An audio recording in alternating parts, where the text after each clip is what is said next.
শুনুন তাহলে, network marketing মানে শুধু পণ্য বিক্রি করা নয়, এটা হলো মানুষের জীবন সাজিয়ে দেওয়া, তাদের জীবনকে পাল্টে দেওয়া আর নিজের স্বাধীনতা অর্জনের পথ তৈরি করা।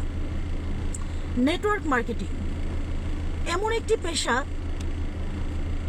এই পেশায় যে জীবনে একবার এসেছে এবং যে কিনা বুঝতে পেরেছে এখানে তার সুন্দর একটি ভবিষ্যৎ আছে, সে নেটওয়ার্ক মার্কেটিং ছাড়া আর কিছুই করতে চাইবে না।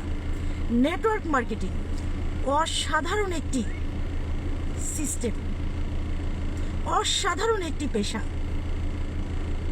এইটার মজাটা আমি বুঝেছি, কারণ নেটওয়ার্ক মার্কেটিং করে চাইলে হাজার হাজার মানুষকে সহায়তা করা যায়, সাহায্য করা যায়, যেটাকে বলা হয় হেল্প করা যায়।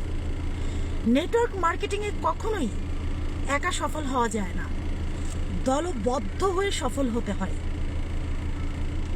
Network marketing. আর ডিএক্সএম নাম্বার 1।